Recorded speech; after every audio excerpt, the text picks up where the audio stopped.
Hello, friends. My name is Lakhvinder Singh, and I'm the chairman of Gandhian Cultural Community of Korea.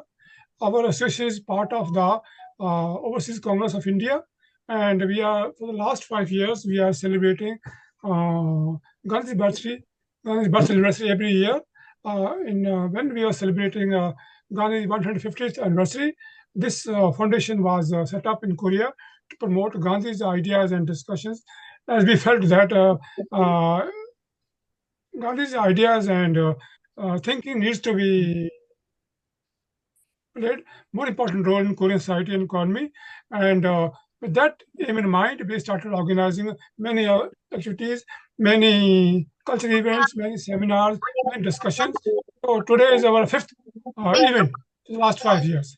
In last 5 years, we have invited many speakers and many scholars to join us, and we were very happy if you want to join our regular programs and regular conferences as we keep doing regular works.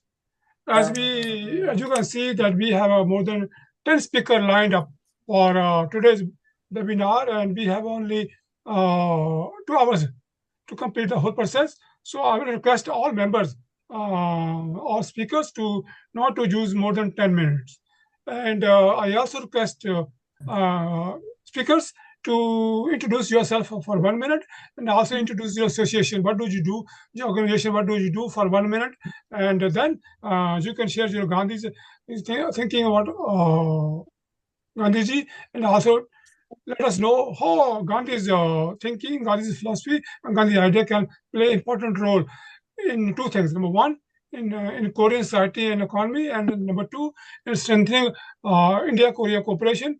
Number third, how they can play more important role in building peace and prosperity in the whole world.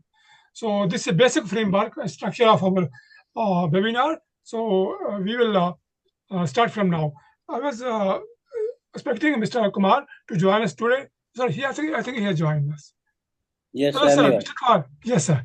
Hello, sir. Welcome, sir. How are you? Yeah, I'm fine. Yes, sir. Welcome to our Yeah, association and welcome to thank our you, webinar. thank you, thank And you. I was telling our friends that we are this year fifth webinar. We set up our organization when we were celebrating 150th anniversary of Gandhi's birth anniversary. So for the last 5 years, we are trying to promote Gandhi's ideas and philosophy in Korea. And we strongly felt that Gandhi's idea and philosophy is strongly needed in Korean society, as Korean society has gone a little bit differently, and it's very important that we restore some normalcy and balance in Korean society. As you know, Korea is heading towards very serious nuclear war crisis. Peace process in Korea is in serious crisis, and I think Gandhi's way of thinking peace conflict resolution is very important to bring peace between North Korea and South Korea. So we are going to discuss two more important points today: how Gandhiji can bring peace between North and South Korea. Number two, how Gandhi's idea can be used to bring normalcy in Korea, high society in Korea, low birth rate in Korea, and such extreme materialism and such extreme individualism in Korea currently prevalent in society. So, as you can see, we have around 10 speakers today lined up for this. So every speaker will get around 10 minutes to speak. After that, we will have a discussion. So I request all speakers to introduce yourself, and then please introduce your organization for a few minutes, and then you can share your ideas and thoughts about Gandhiji. So I would like to begin with Kumarji. Please share your ideas. Thank you.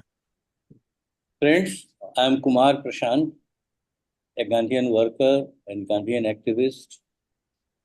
And nowadays I'm heading a research institute named Gandhi Peace Foundation in New Delhi. I'm very grateful to all of you. And I'm especially grateful to General Lamba, who introduced me to Mr. Lakhvinder Singh. And these two are instrumental to bring me in this webinar. So thank to you two all. We are remembering Mahatma Gandhi, and unfortunately, I have never been in Korea. Welcome.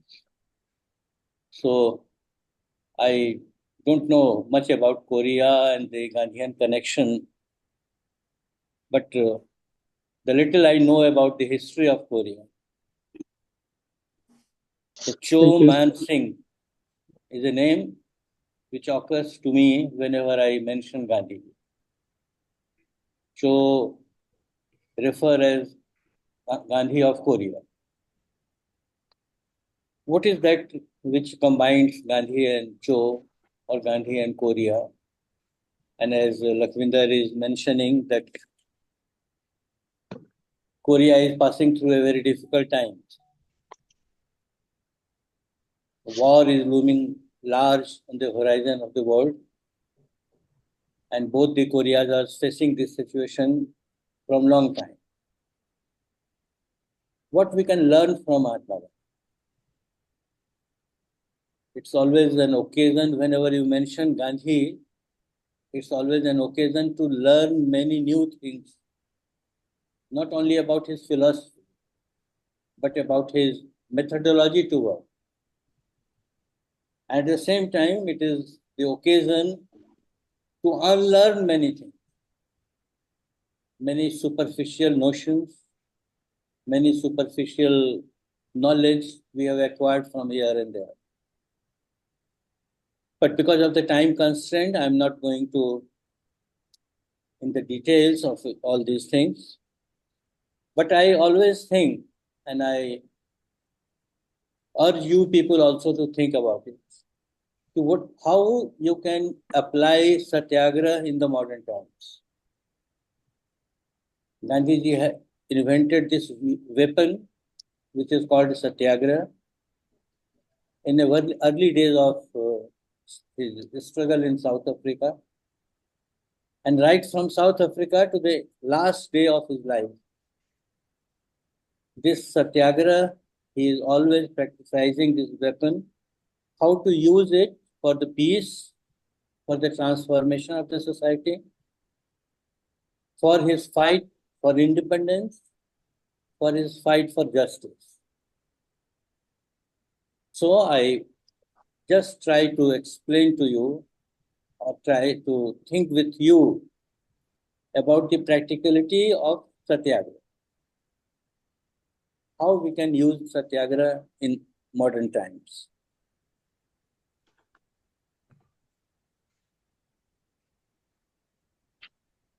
Satya or truth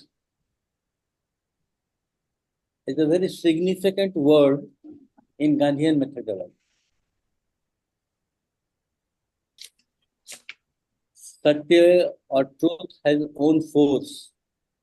And if you can mobilize the truth in the society, it is unconquerable weapon according to Gandhi. So first thing is this, and it's a very simple thing. Speak truth.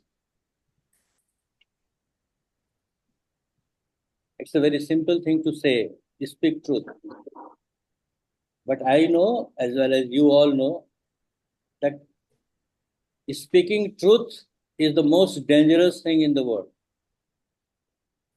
Most difficult thing in the world.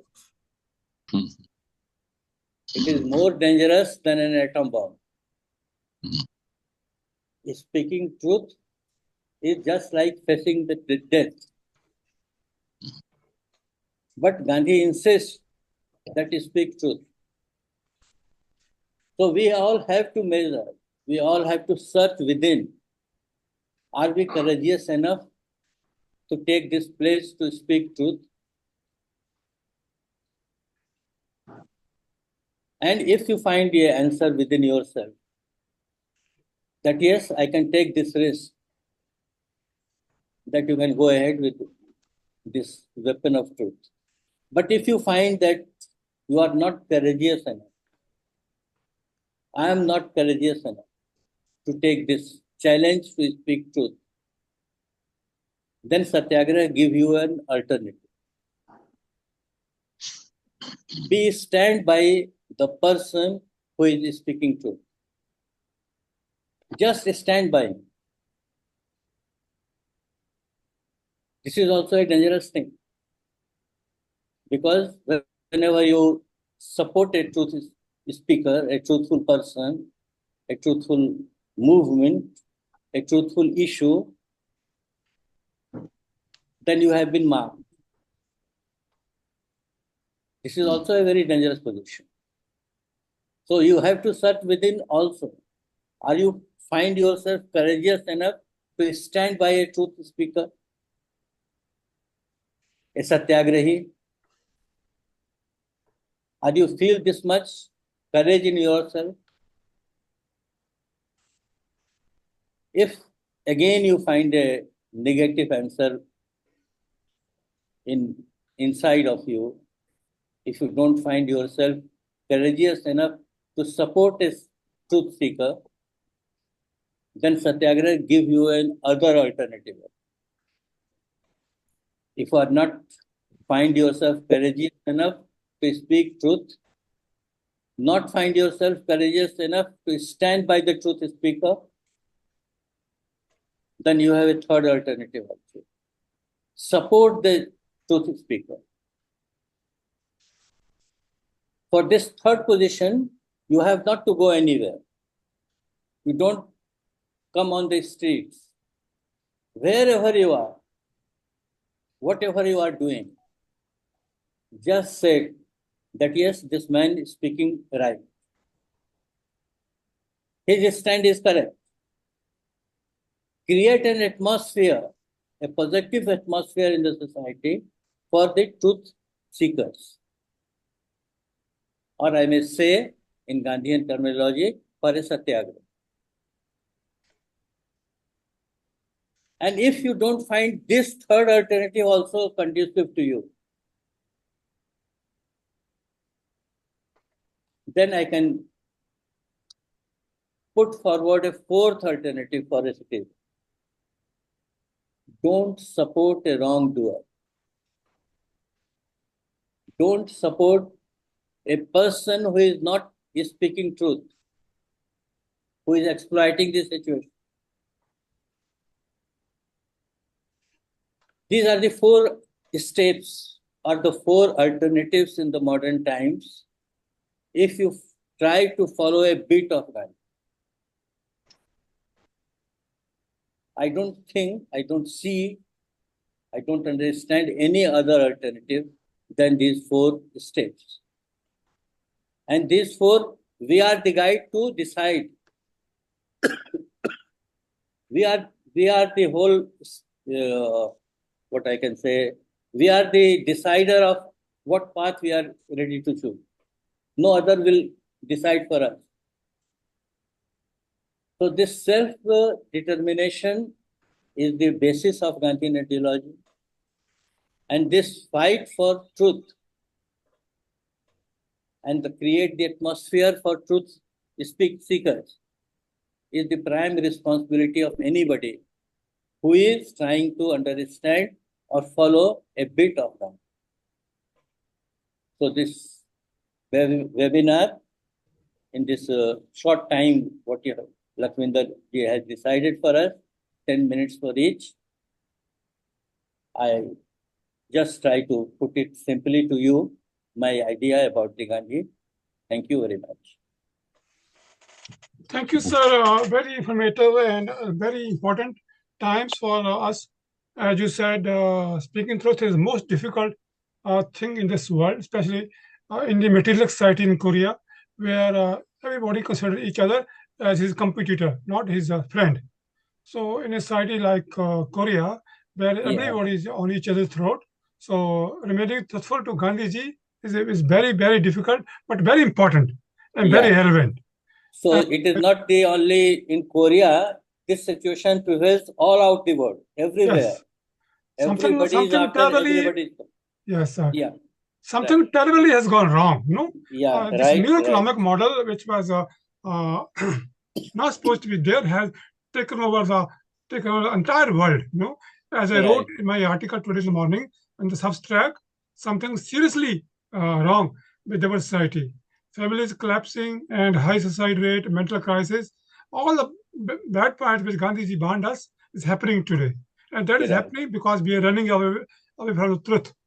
So very timely intervention, sir. Thank you very much for your intervention. Thank you. Now Thank I would you. like to invite my dear friend, respected friend, General Amba. Sir, please take the floor. Dr. Lakwinder, thank you very much, and all uh, esteemed panelists with us on this forum. Thank you very much for giving me this opportunity. I was there for, I think, last year's discussion as well, and I picked up a lot myself because this is unique, and I'll call it unique for myself because a service where I put in 40 years of active service and still working only on conflict strategies and conflict prevention strategies, my perspective is completely at a challenge from what the teachings of Mr. Gandhiji are.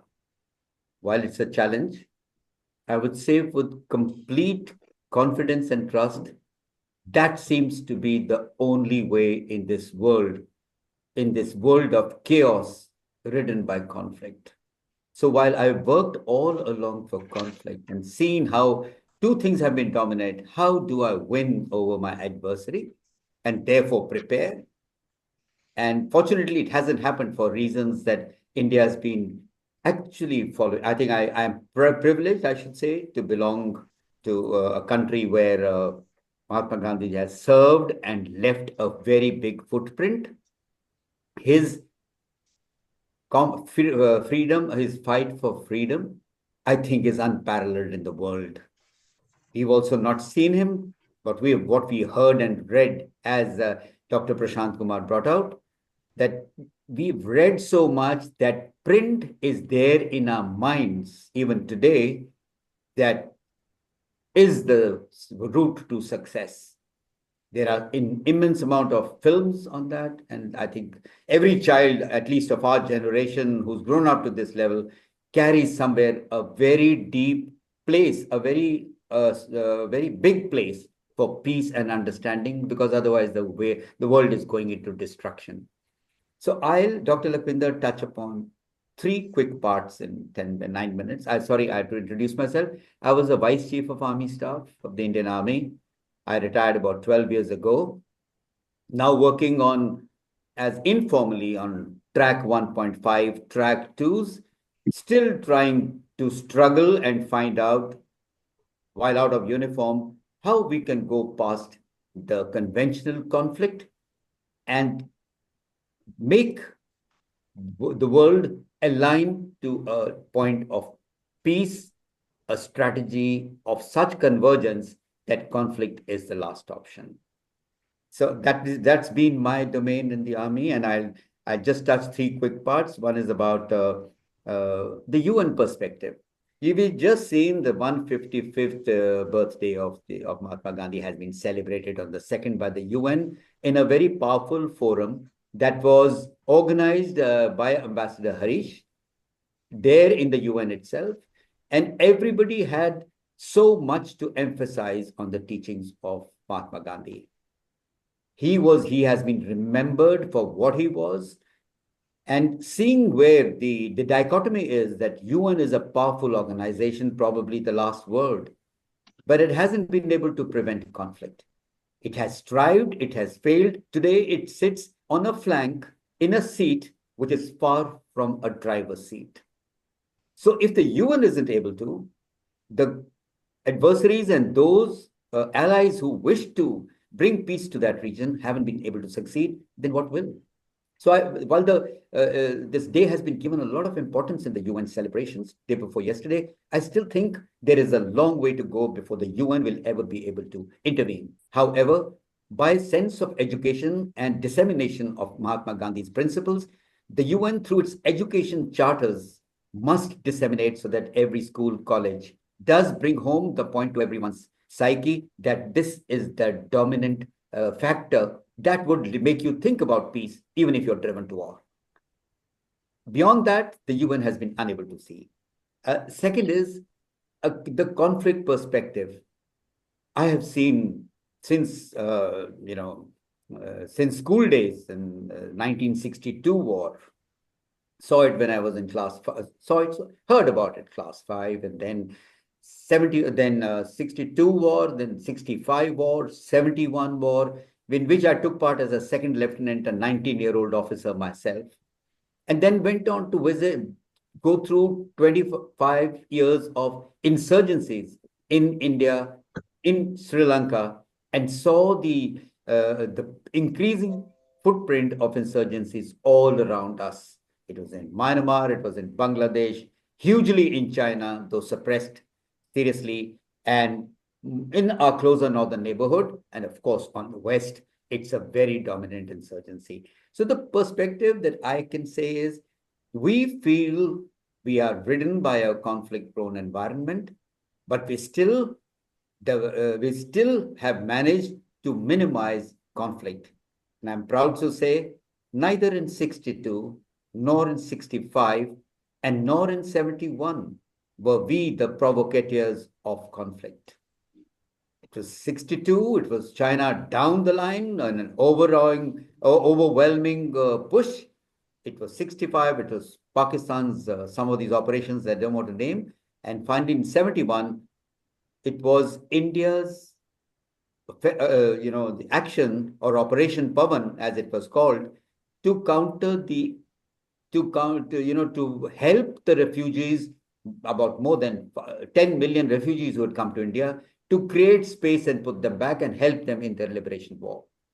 So we see by nature, India in its conflict around has avoided conflict, except when inescapable in response.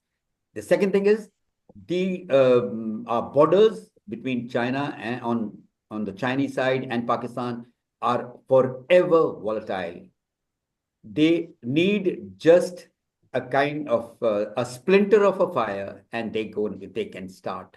But it's India's ability to keep the levels, despite a huge army, not to provocate. We have a situation where our northern adversaries has provoked intensely. There is a signature of their intention, where they know, because they feel they are the dominant power of not Asia, but South Asia in particular as well. West Pakistan has a different viewpoint, and they feel that India is, they feel what they feel about India, which you all know.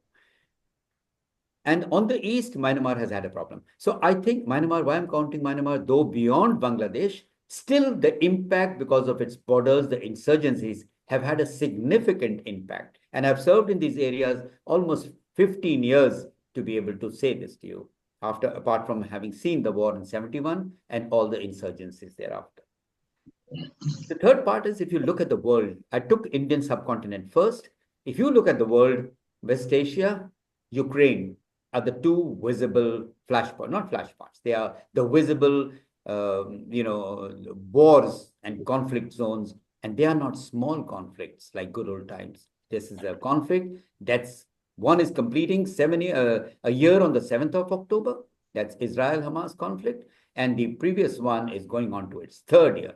And I think that's a huge indication that conflict, there is no intent or there's no ability to prevent conflict. So if this is the conflict scenario, what does one do?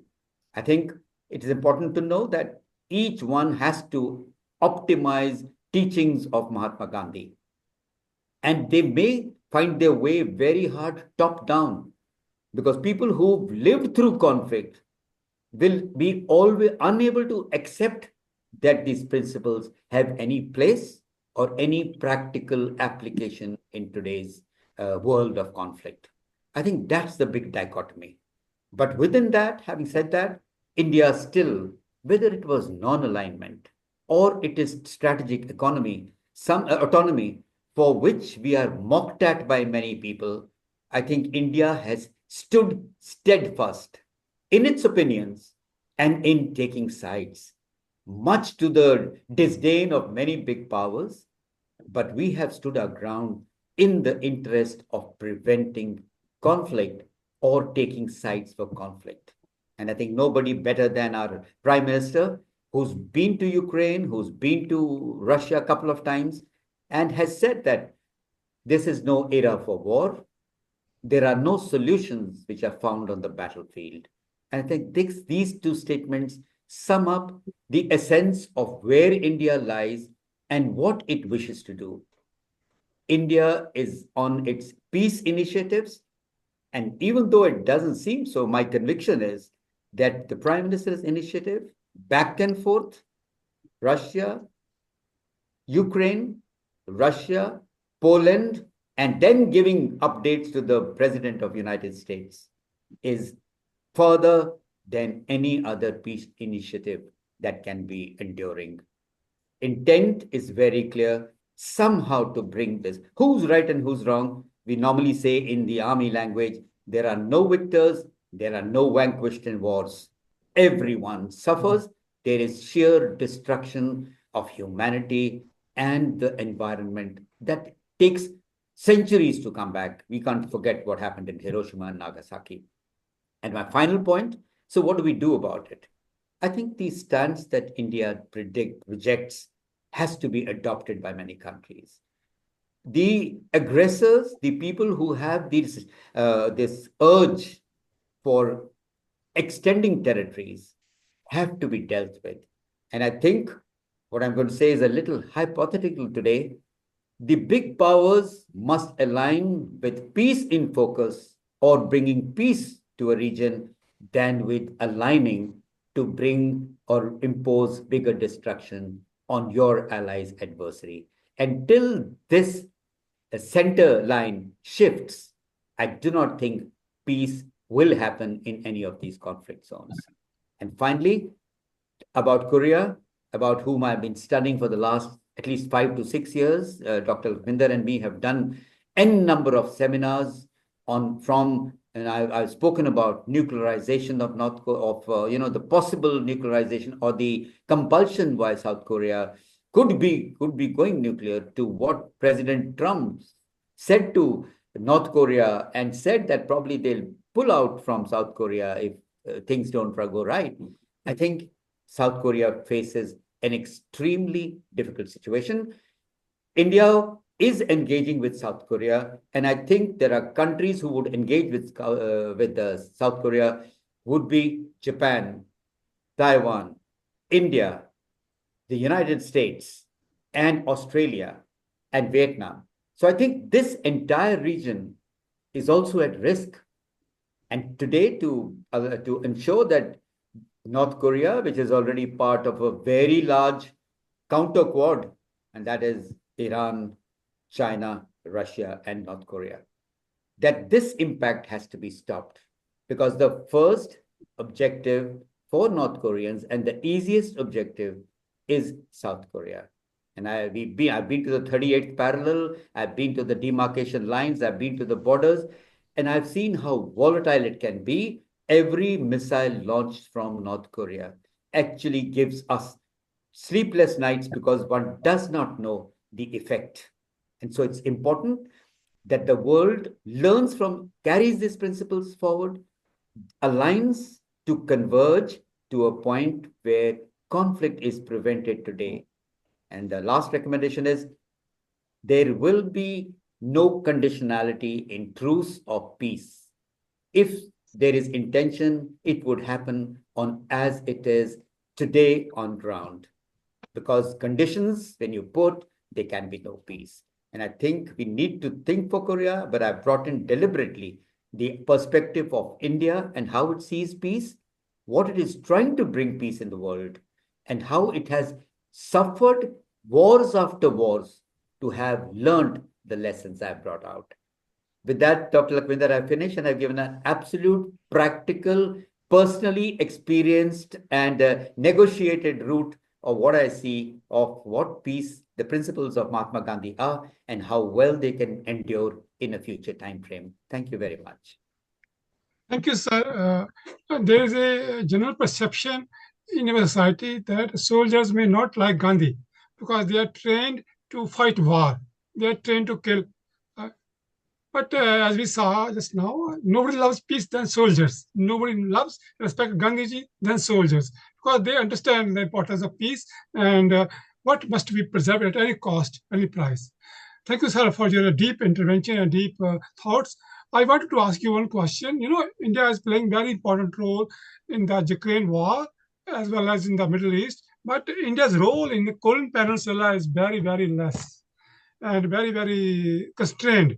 What can be done to promote India's role in the peace building on Korean Peninsula? You may not know today, South Korean president gave a statement that maybe South Korea should use weapons, should use military to destroy North Korea's nuclear program or North Korea's nuclear weapons. So things are sliding into very dangerous zone. I think India should step into the situation and try to control down things because South Korea is sliding into very very dangerous zone.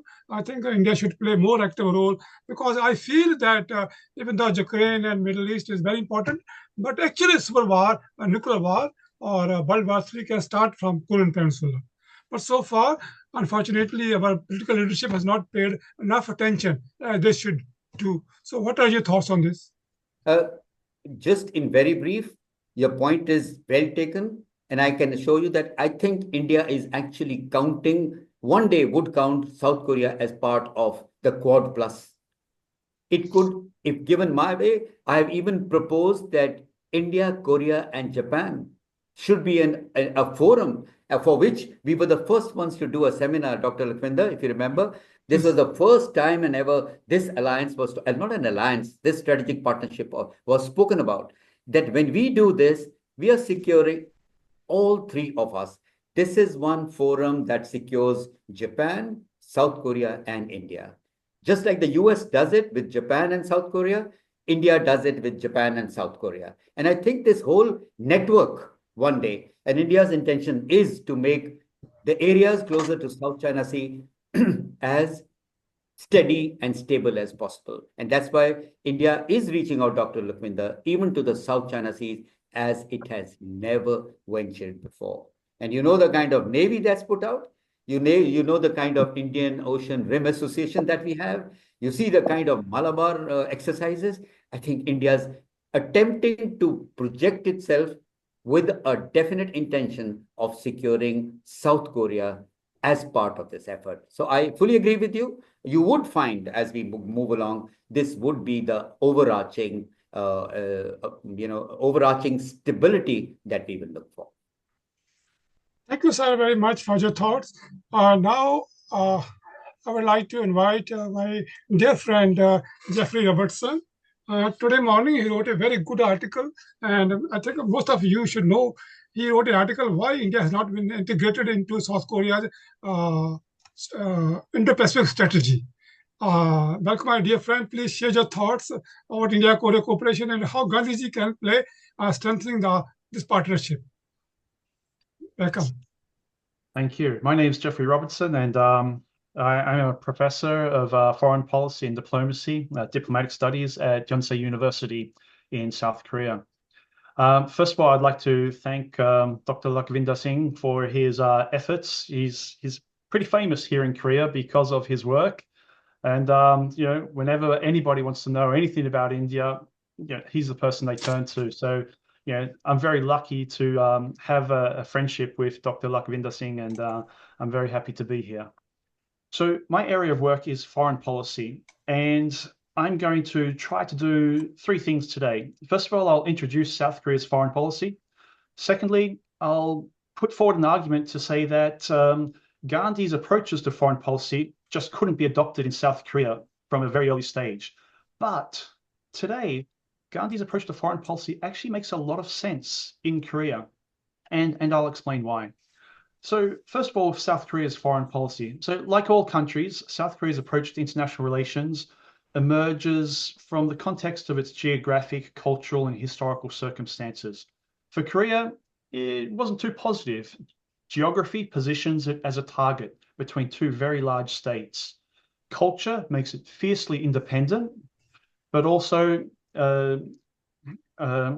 different from those states around it, and different enough to cause those states to see it as a potential risk or a pivot at least. And history teaches South Korea and the Korean Peninsula one thing. It teaches that other large states do invade, and other large states do seek to take control of your country. So putting all this together, every state throughout the history of the Korean Peninsula has always had a continuous struggle between desire for self-determination and the acquiescence or acceptance of external influence. And this goes back millennia, and it goes back to the Korean War as well. So modern South Korea's approach to foreign relations has had to be very pragmatic, and it's focused on balancing long-term economic growth to create self-determination and addressing its immediate security needs. And that means accepting external influence. In the case of South Korea, accepting the influence of the United States. So this meant from the very beginning, South Korea had to rely upon US governance, US government, US culture, US education, entire years of the diplomatic corps in South Korea are individuals who have been educated in the United States. Entire corps of leadership in the military are people who have been educated in the United States. Professors in South Korea are people who are educated in the United States. The United States influence is spread everywhere. And this is very different from South Korea's starting point when Gandhi's approach to foreign policy was most dominant. India started with geographic security. There was no threat of an external power taking over India's territory. It had its own sense of independence. It had secured its independence through decolonization. And it didn't face a threat of predation from neighboring states so much, but it actually was able to celebrate a degree of dominance. It was larger than nearby states, and it was also dominant in the context of values and morals by Gandhi's influence on early foreign policy. We all know about Gandhi's influence on India's early foreign policy, the idea of non-violence, truth, self-reliance, which ended up in the leadership of the non-aligned movement. And that's an incredible thing to do for a developing state. It's just so incredibly influential across the globe to have a Cold War occurring, but you're able to find a third way and bring a lot of colonized states with you and lead them down that path. That's an incredible degree of confidence that South Korea has never had. But people don't think about how India's early conditions actually contributed to this approach, this Gandhi-influenced approach to foreign policy. Geographic security, independence, and moral or even continental dominance allowed those positions to be held. It allowed India to pursue and to dominate that area of foreign policy approach. But we know as well that throughout India's history, as mentioned by General Lambda, there have been steps which have led governments to reduce the Gandhian influence upon foreign policy. They've had to become more pragmatic. They've had to become more security focused. And while granted, as General Lambda mentions, that it was never India's position as the initiator of conflict, it's had to recognize that conflict is there, and it's had to recognize that conflict plays a role in foreign policy. And South Korea was never able to do anything like this. South Korea was unable to pursue a policy which would in any way reflect Gandhian foreign policy. But it's interesting in that Korea is actually reaching a point when it can begin to reflect Gandhi's approach to foreign policy. Korea is today much more secure. It's increasingly confident as an economic player. It's increasingly confident as being able to defend itself. It's increasingly capable in the context of being able to supply its own military in military economic terms. It's increasingly confident in being able to influence other states.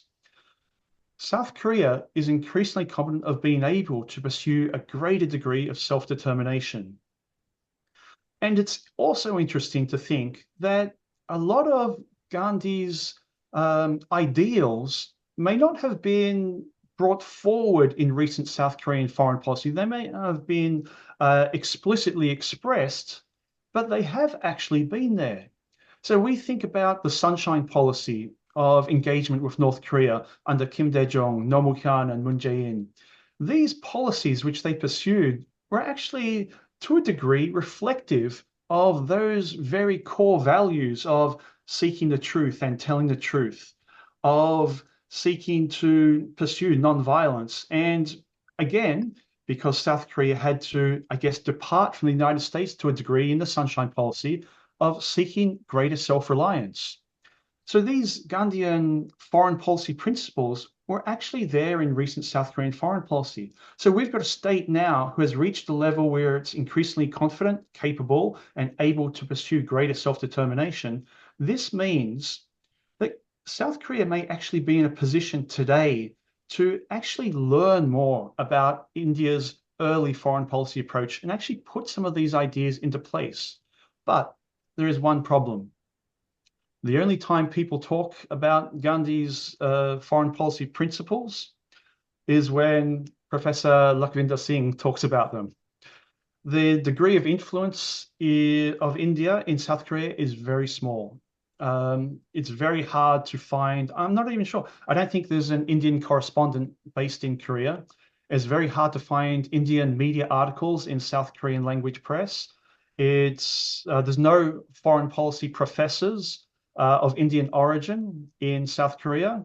There are around about 3 courses that I was able to find in my research that actually relate in a way to India. Only 3 courses, foreign policy courses in all Korean universities. So the degree of influence is just not there. But I believe that if in some way Dr. Lakhvinder Singh is able to increase this influence, we may find that as South Korea goes further down that track of differentiating its foreign policy from the United States, which may seem a very far way away at the moment under the Yoon government, but as South Korea heads down that path of greater self-determination, perhaps those ideals of Gandhi and his approach to foreign policy, those policies in principle, may actually become much more relevant to South Korea today as it goes further in the direction of self-determination.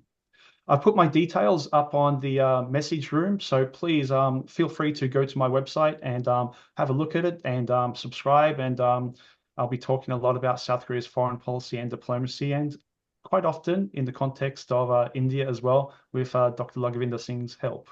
Thank you. Thank you, sir. Thank you, sir, for giving very detailed explanation. If you don't mind, I would like to request you to share your thoughts to today's article, which mentioned why India could not be integrated into South Korea as a Indo-Pacific strategy. You mentioned 3 parts, no? Structure, knowledge, and links. So, because most of the audience is new to Korea, so please let them have a feel. What do you think about India-Korea partnership? Yeah, so basically this is what it comes down to. What I was expressing here is the lack of influence regarding India's approaches to foreign policy in South Korea. So there's very limited knowledge, there's very limited links, and that's a really important one. So links are really important in linkages. I mean, people-to-people linkages are really important in spreading ideas from one country to another. And there's a very, very small Indian community in South Korea, very, very, very small South Korean expatriate community in India. There's just not the numbers. But importantly, there are a growing number of 1.5 and second generation Indian Koreans who are starting to play a more prominent role and will play a much more prominent role if South Korea is able to get this very small number of 1.5 and second generation Indian Koreans to play a larger role. I could see a lot more energy regarding the relationship increasing into the future. Thank you, sir. Thank you very much. And I request all of my participants to look at today's article, which Jefferson wrote in the morning on his webpage. Thank you very much. Now, I would like to invite my dear most friend. He's the vice president of our association, Transition. Floor is yours. First of all, I might say thank you for inviting me today. And let me start with my message. We, Korea, like any nation, in particular, nations at war, should draw several lessons from the life and philosophy of Mahatma Gandhi. Here are a few key takeaways that we might consider today under 7 categories. First, non-violent resistance. Gandhi's philosophy of non-violence, ahimsa. We can learn how peaceful movements can be more effective than violent confrontations, especially when seeking social and political reforms. This idea can apply to both domestic challenges and international diplomacy. The ongoing war in Ukraine in the Middle East leaves only heartbreaking scars for everyone in the world. The war must stop immediately. Second, self-reliance, Swadeshi. Gandhi emphasized economic independence through self-reliance. Korea, while already a developed nation, can continue to promote self-sustaining industries, reduce over-reliance on foreign economies, and encourage local innovation to boost its economy. Furthermore, we, Korea, hopefully would like to share its success story with North Korea so that they can become economically independent. However, last summer, North Korea rejected even the flooding relief supply we have offered. Third, moral leadership. Gandhi's leadership based on ethics and morality. Korea can look to Gandhi's model of leading with integrity and promoting justice in governance, whether dealing with corruption, social inequalities, or environmental issues. Fourth, simplicity and sustainability. Gandhi believed in living simply and minimizing consumption. Korea can draw inspiration from this by continuing its effort in sustainable development, reducing carbon footprints, and promoting eco-friendly technology. Fifth, inclusivity and social harmony.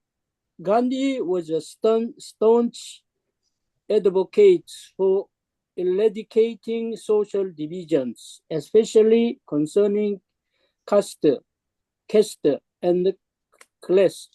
Korea, in its own context, can continue working towards reducing these parties, whether they are related to economic inequality, gender, or regional imbalances.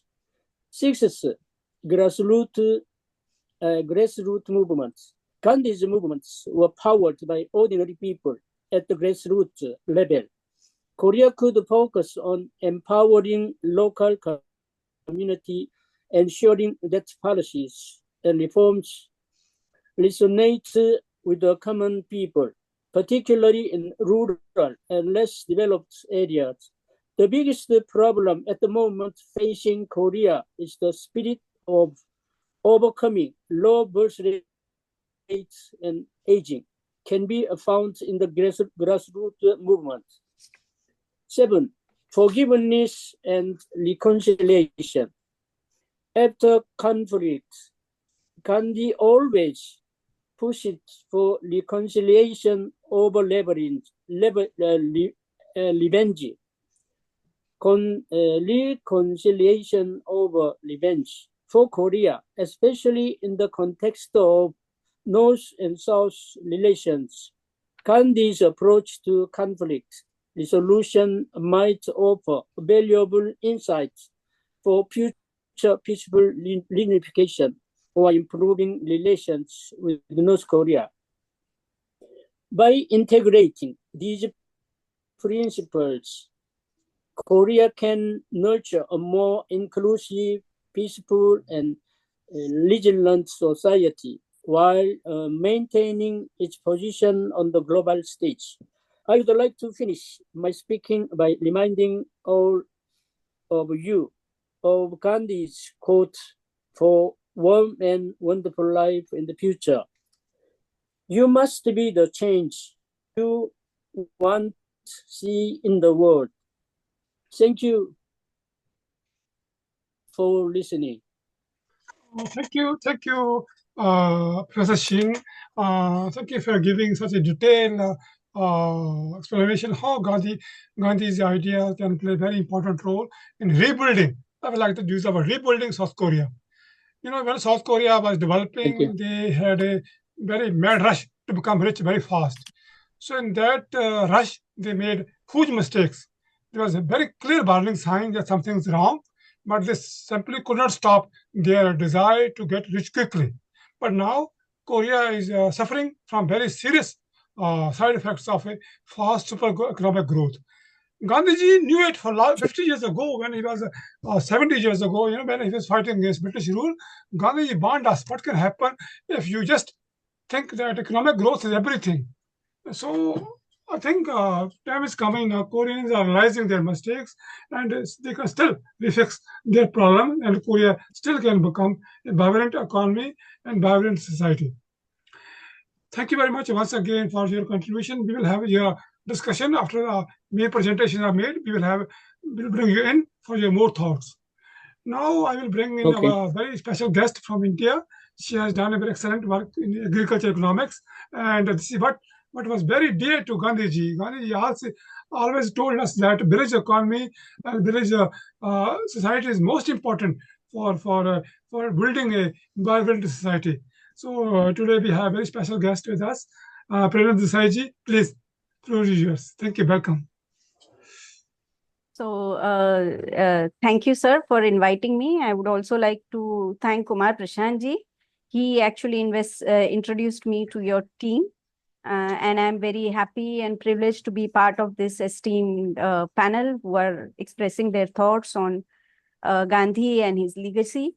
To introduce myself, my name is Prerna. I have been working as an economist since last 30 years or so. I specialize in agriculture economy, and I also have done my bit of research on Gandhian economics. I have been associated with many Gandhian organizations. I've been instrumental in starting a Gandhian youth organization, spreading ideas of Gandhi amongst the youth. And in recent years, I have started an initiative with the women about the alternative ways of thinking and doing things in the world, not only in our country. So that's about it. So I just want to point out in the limited time that we have that we should not forget that Gandhi lived during the time when the two world wars happened. I mean, you know, we are at the very thick of things where we are talking about the possibilities of Third World War. So we always should remember that Gandhi, when he thought of solutions, when he thought of politics, when he thought of, you know, world order, he was, witness to two world wars. He participated in one of them by encouraging, soldiers to join them. The second one, he completely rejected and said that we will not join.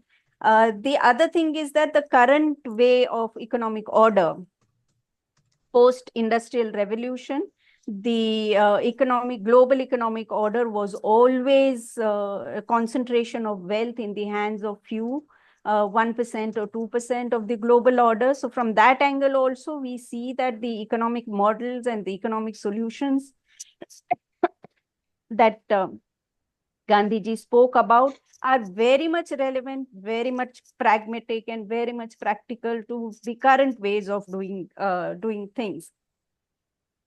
And the politics, the whole, the idea of democracy that developed, it was at its peak It was the most romantic idea of, people participating, forming governments, etc. And at that time, in 1909, he rejected the current form of politics, the current form of democracy, and he questioned the effectiveness of it, for which we are now witnessing.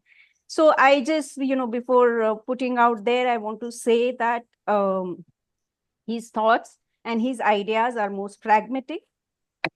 They cannot be copy paste. What has happened in India, the way solutions have evolved in India, the way Gandhi took ideas and implemented him, they cannot be copy paste anywhere else. So when we are talking about Korean situation and the Korean realities, it is only the principles that can guide us.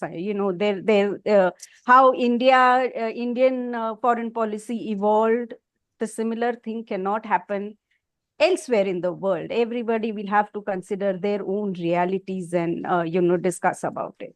The other point that I want to bring out to you is that neither the first government of independent India nor the current government of independent India understands Gandhi. The first government, respected Gandhi a lot. They were in awe of him, and there was a lot of first-hand information that they have, first-hand working they had with Gandhi. So they held a very special, Gandhi had a very special space in their mind and in their hearts.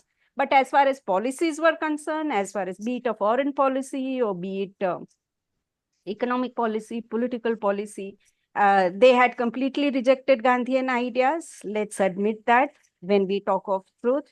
And the current government, we know, and if we don't know, we should know, that does not believe in Gandhian ideas, Gandhian principles, or Gandhian ideology. So from that angle, if we were to, study Indian politics of last 70, 75 years, it will be very wrong to say that it was the Gandhian principles on what we were. So even including the non-alignment policy of Pandit Nehruji, which was a very unique and very ingenious policy that came out of the circumstances of that. And no doubt it had the influence of Gandhi in him, and the whole his ideology that was prevailing at that time influenced a lot of people. But the way we look at Gandhian principles, the way we see it, I think Gandhian philosophy and ideology is much more proactive, and we'll have to look at it from that angle, even the foreign policies. In this team, so that's what I want to say in 10 minutes. In this particular team, I have been especially invited, being a woman. I was told that there are not many women speakers on Gandhi, so why don't you come and speak? So I'm perfectly fine with that. I don't consider it as a some kind of privilege offered by the men. In fact, I think that I'm actually offering a alternative way of looking at things, thinking at things, reacting to things. And so from that point of view, we have started this initiative in recent years where we say that now is the time for women to come into the leadership format, because this whole world and the world order has been created by men based on the power notion, based on the whole definition of might is right, where truth has no value. Truth is always relative. There are no black and whites. It's always, truth is in one context, it is this true, the other context is the other thing true, etc. So I think the whole world order has been created on this concept of power. It is not based on empathy. It is not based on, even though men do believe in ideas of brotherhood, fraternity, a lot of other things, but it is largely in ideology. I mean, the effort is to go towards there, but the all systems that are created will always push you in the opposite direction. And there is that, reconciliation never happens. That, oh, the ideology is one thing, but the pragmatic way is the other way. How can we meet the both? So I think that is a very unfortunate truth of today's world. And that is exactly why I do believe that women folks who think differently because of our circumstances, especially the East, were is part of the world where, women have a similar kind of circumstances, historical backgrounds, where women were supposed to be docile, women were supposed to be obedient, stay at home, tend to your family, work for your husband, etc. Those kind of philosophy has been similar in the eastern part of the world. I think women have, for better, for whatever circumstances, have ended up being a better human being. We have the masculine, we have imbibed the masculine, variety qualities that require us to be, brave and face the world, go out there, put out our opinions, take the initiatives. And at the same time, we have, the nature has given us the feminine strength of being empathetic and being, listening to people, being simple, not being at war with the world at all the time.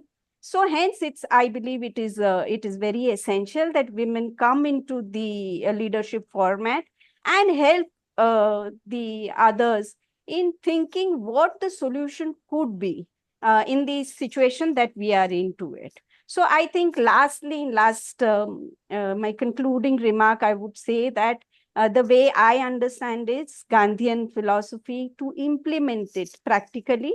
There are four methodologies. One, of course, understanding the ideology, because it's a very novel way of thinking and other things. So in your own context, you have to understand the ideology. You need to organize the people, because Gandhi is nothing till there is a power of people, supporting the whole idea. So, and that I believe is happening in, America, in Europe, in many places where people are coming to, even in Israel, people are questioning the government. So coming together as a force is an essential thing. The third thing is creatively thinking about the solution in the circumstances that we are. Constantly creatively think of solutions. And fourth is where the conflict comes, because when you think about creative solutions, there will be the status quo who will oppose to your creative way of thinking and implementing things. And that is where the conflict will come. And that conflict you cannot avoid. But that conflict is not like, oh, I'll try Gandhian way, and if Gandhian way doesn't work, then I'll look at the other alternative. That's the only way. And I believe if we design a solution around these four aspects, we should get closer to Gandhi. I thank you once again. I guess I've taken 1 minute extra. Sorry It's okay, for man. that. No problem. I'm really sorry if I've offended the male counterparts. No, I no, no, no. usually try avoiding that, but there are certain things that I feel that I need to say, and hence I put forward Yes, my. ma'am. Thank you. Once again, thank you very much. And I fully agree with you. Gandhi's principles are universal. As far as implementation, it is contextual and can change from country to country, situation to situation. So what we are looking for is universal principle of Gandhiji, which can guide and give some direction to policy in every country according to the local situation. So the point raised by you, historical context of contemporary relevance of Gandhi is very, very important. I think that's what we need. And you have invited not just because of women, you have invited because we were suspecting you gave a different uh, perspective. You are a economist. We need a lot, as you can see, a lot of people here belong to foreign policy and security and defense. So, but Gandhi is a philosopher. He has a universal application, and his thought process is very wider. So when we just focus on his non-violence and his just peaceful resolution of conflict, we feel sometimes that Gandhi is not properly discussed. So Gandhi's economic ideas, economic philosophy, especially his village philosophy, how to develop a village, is very important. In Korea, Gandhi has not been properly understood. Even today in the morning, I published an article in which I mentioned about Gandhian context of development is very, when a village is taken as a unit of development. And now we are centralized in Korea. Seoul is a megapolitan city. Nobody knows nobody, But that's not what Gandhi told us. Gandhi told us that village level development is very important. And a scholar like yourself is a right person to represent that idea. And I do accept that in Korea currently there is a very strong movement, a very, very strong thought process is going on that no discussion is complete until there's a female representation into a group. Because in Korea, this is current trend. Current trend No, is there. yeah, I'm sorry, I didn't speak much about the economy because I felt that, this whole woman angle of looking at things, currently that's on my head. I'm talking Female about the perspective of head. foreign policy is very important, But ma'am. yes, As you know, yes. in Korea, So we have a some special other time, course. maybe we can discuss the economy part. In Korea, you may not know, but in Korea, we have a special female perspective of foreign policy.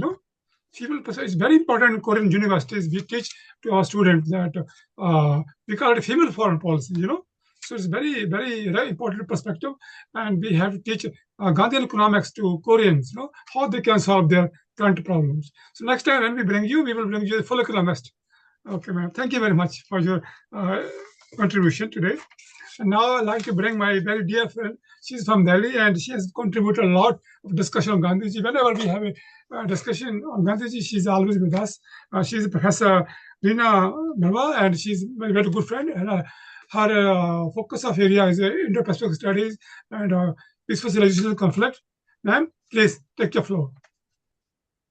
Thank you very much, Professor Lakhwinder. It's been a delight listening to all the speakers before me, and it's been a absolutely great learning experience, especially Prerna ma'am. We've got the realist perspective, as Jeffrey just mentioned.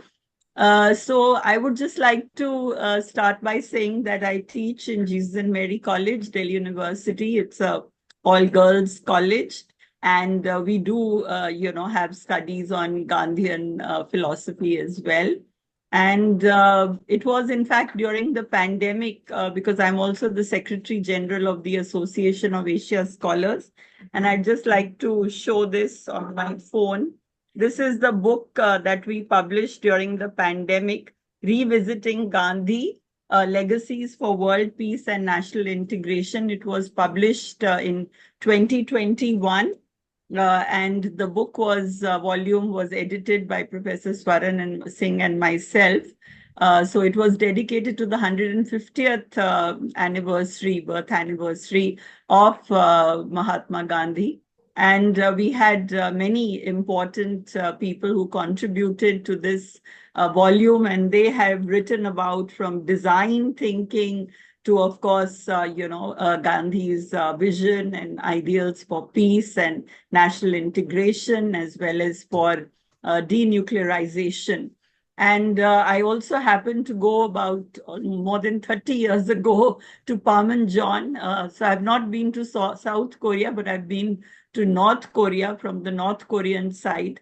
And I remember how, there were songs were being sung for unity and unification of the Korean state. And we also know that Korea was in the earlier times known as the Hermit Kingdom, and it is really with the intervention of the superpowers that Korea's really came to be kind of divided, and then they went on their own very, very different paths to development, very different paths of foreign policy. Well, as the United Nations has, sort of considered Gandhi in a big way, because 2007 was declared on 2nd of October was declared as the International Day of Non-Violence, and the United Nations seems to be nowhere in kind of curbing the kind of violence that is being seen all over the world, from Africa to West Asia to Europe. And in 2015, also, the world leaders did prioritize the 17 SDGs, the Sustainable Development Goals, where, in fact, reducing poverty and Sarvodaya was looked at as number one priority. And as I said, 2020 was the time when we were celebrating the 150th anniversary. And interestingly, at that time, when we were all kind of impacted by the pandemic, that was the time when a number of exhibitions, a number of book discussions, seminars were also held. the kind of, sort of the wars that have ravaged humanity. And as you said, Third World War on the anvil, we know how many millions died, 20 million in the First World War, 75 million in the Second World War. And if there is, even a kind of a hint of a Third World War, it can be absolutely fatal for all countries. So just to quote Gandhi, if the recognized leaders of mankind who have control over the engines of destruction were wholly to renounce their use with full knowledge of its implications, permanent peace can be obtained. It just seems that, the leaders have no idea of how many children, how many, mothers are being left as widows and without children. It's impossible without the great powers of the earth renouncing their imperialistic designs. This again seems impossible without great nations ceasing to believe in soul-destroying competition and the desire to multiply wants and therefore increase their material possessions. Inverted commas close. We also know that North and South Korea have been divided for more than 70 years. Ever since it became an unexpected casualty of the escalating Cold War between the two superpowers. We are also aware of the present, if we fast forward, of Pyongyang's leader Kim Jong-un, who said that he will not hesitate to launch a nuclear strike on the rivals if provoked. But as one expert has also mentioned, that there seems to be some element of patience here, if I could interpret it in that way, some kind of strategic patience, that where, the threat of occupying South Korea was presented with the conditional phrase, if we are compelled to fight a war. Similarly, South Korea's resolve of retaliation comes after the phrase, if provoked by North Korea. So this observation suggests that both Koreas are really kind of, talking of kind of being attacked first, rather than having the ambition to strike first. And as Jeffrey mentioned, how the United States is completely engaged in the Indo-Pacific and in the South China Sea, and South Korea, of course, is very much a stakeholder there. So South Korean strategists, it seems that they aim to convey, we will kill you if you use nuclear weapons, which also implies that, but we will not use it if you do not. So therefore, the challenge is how to clearly communicate this irony of a defensive intent behind offensive rhetoric to the North Korean leadership. So one, of course, is this message of Gandhi of ahimsa and non-violence. And we hope that this kind of conditional and defensive offensiveness is kind of, keeps things under control. And of course, the second most important is related to development, his model of development, because he was an economist of the masses and became even more relevant to the IR theory in the face of the unabated growth of consumerism and materialistic culture. But in today's, with the youth, at least in India, we are engaging a lot with sustainable kind of mechanisms. And, students are also understanding from clothing to reusing, things. We have various kinds of projects that are going on with the youth now. So it seems that we are coming back to those ideas of wellness, to the ideas of taking back from the indigenous knowledge of our forefathers and to really use it for our own wellness. And the wellness industry is also growing a lot in Southeast Asia, because I write a lot on Southeast Asia, especially Philippines, Vietnam, and Thailand. So Gandhi's ideas of Sarvodaya, that is meaning universal uplift or progress of all. And India also today is kind of projecting itself as a Vishwamitra.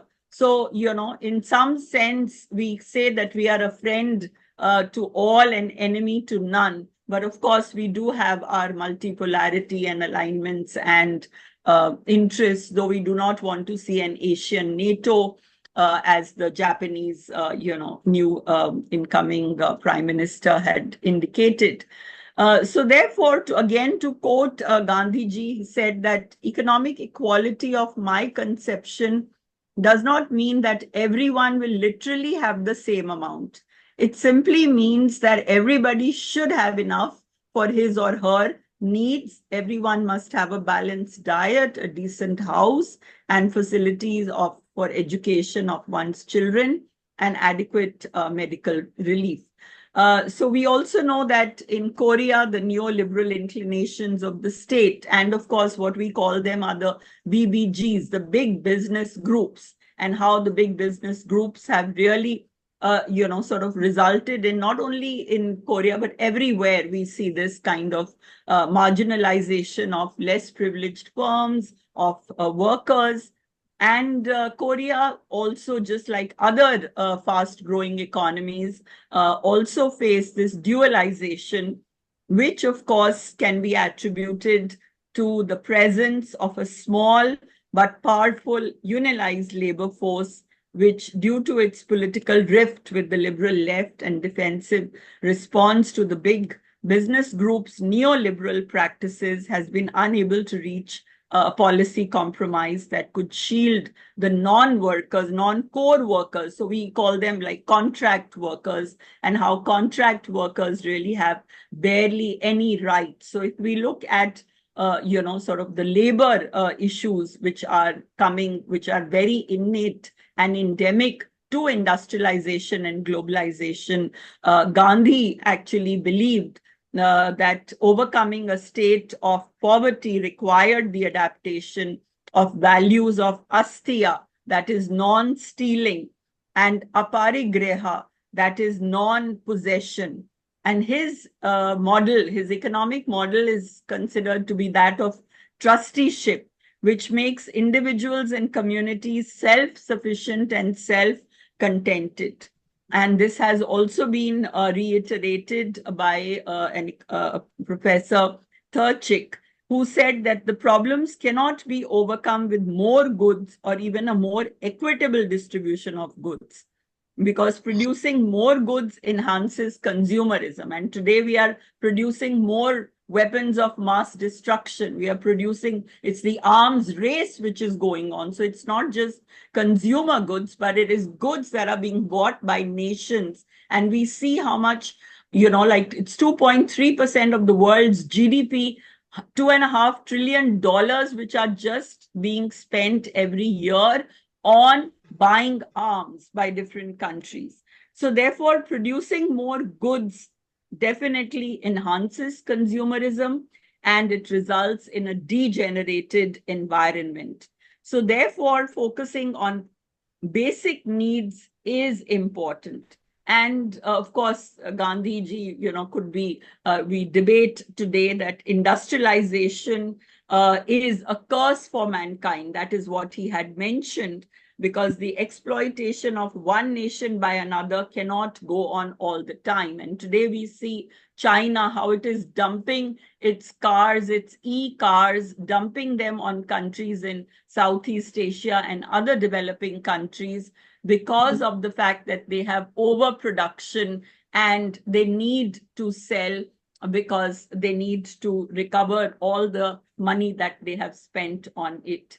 So therefore, Gandhi envisioned a future where every member would perform his or her duty in a cooperative environment, and not it's, one against the other.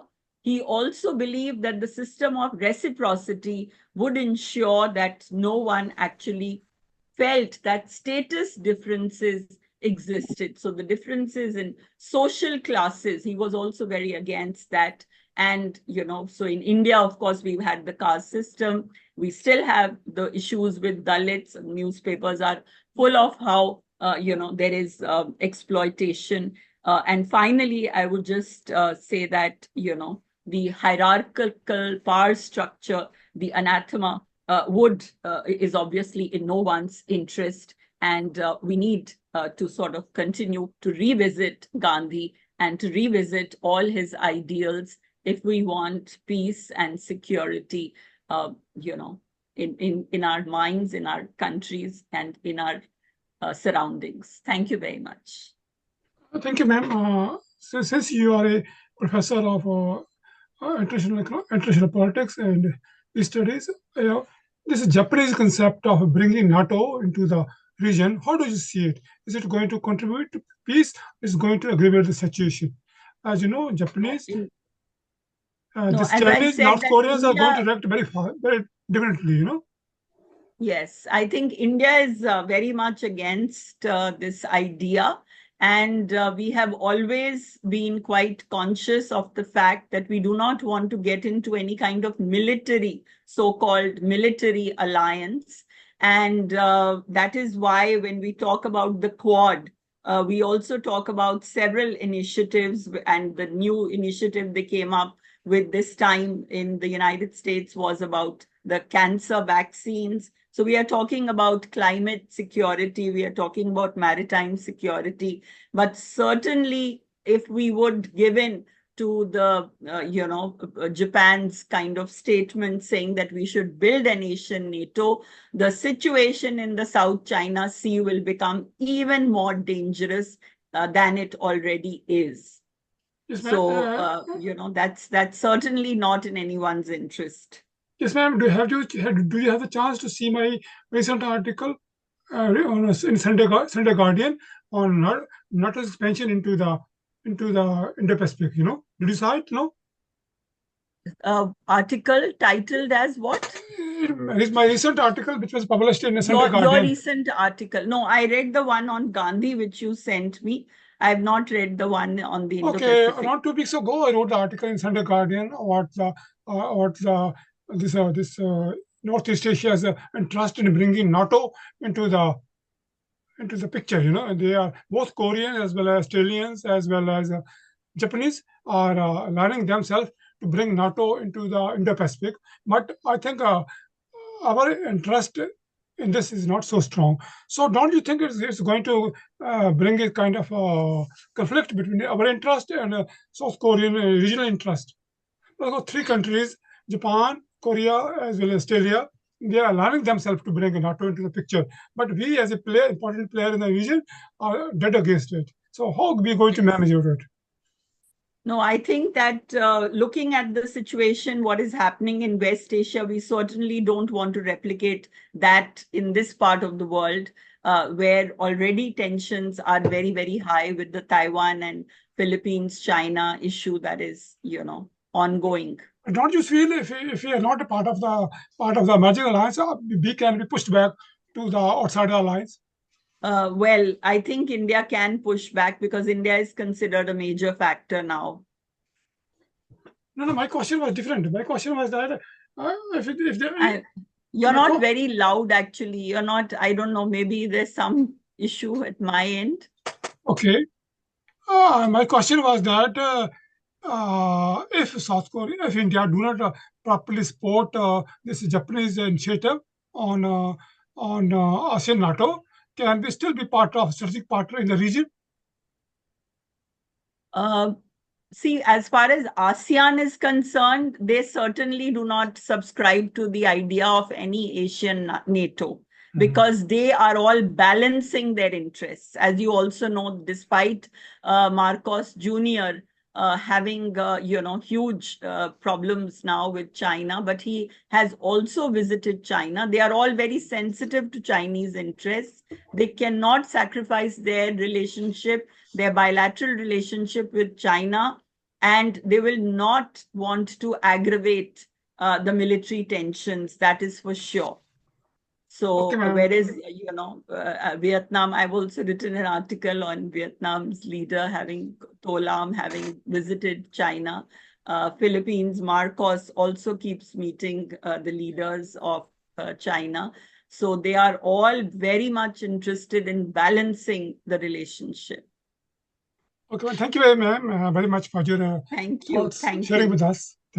Yes, now I would like to invite my very dear friend, Professor Gu Young Kwok. He's a professor of economics. He taught in Korea University for 30 years. Now he's retired, but he's very hardcore Gandhian.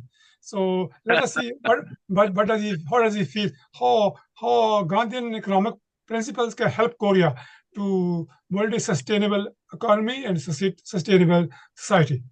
Please, sir. Yeah, Yeah. thank you very much for inviting me at a very important seminar like this. And I am the first time participating about the relationship with Korea and India, uh, politically especially, and philosophical ideas and the discussion.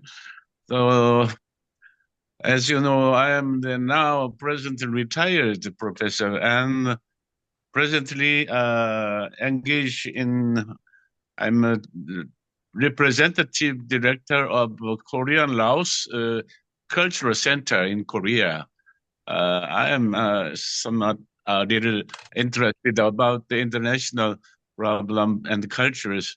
However, it's not a big important issue for me, but I would like to introduce myself as an economic side and political side too, because I had a PhD in economics and also studied in doctoral course in political science too.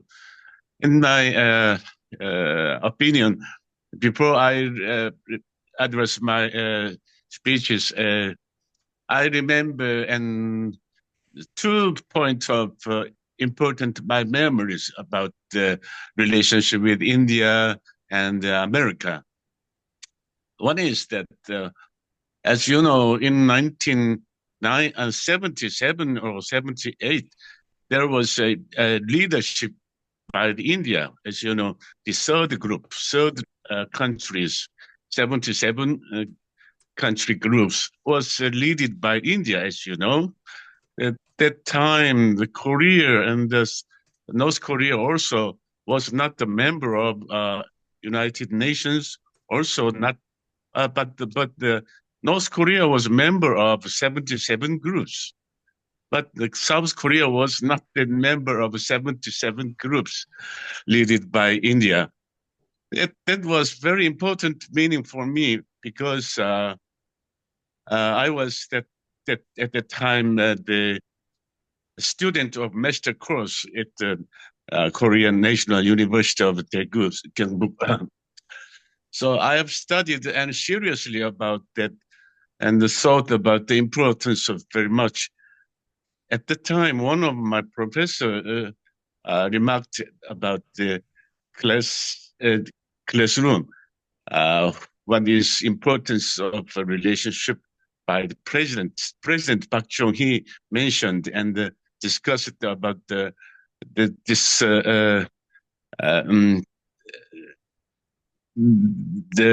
some disappointment about the non-membership from the 77 groups. And at the time, the foreign policy and political policy was very difficult for me. As you know, at the time, Korea was some conflict with the Americas too, by the developing nuclear weapon by the President Park Chung-hee. So President Carter was very hating Korean President Park Chung-hee. So the President was pursuing to join one of other international group support wanted, but he was failed. And he was very much worried about the supporting by the third groups. However, that time, as you know, by the against of China and Russia, South Korea could not join at the membership of the third group.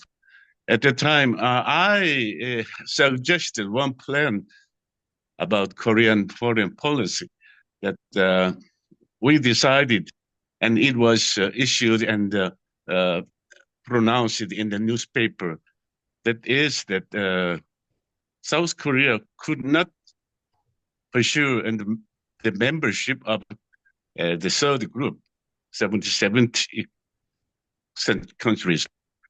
However, we pursue to get the pro countries. So from 1/3 number of countries from this third countries support Korea, South Korea.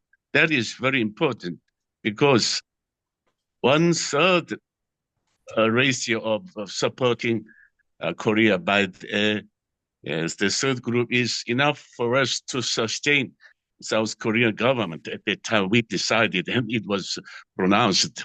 So it was my idea and suggestion from our university to the presidential office. So president and foreign policy minister pronounced that policy.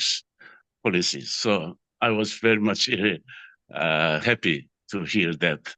The second one is that when I visited the United States, a university, and we had some discussion about the world politics and the tendencies of world peace.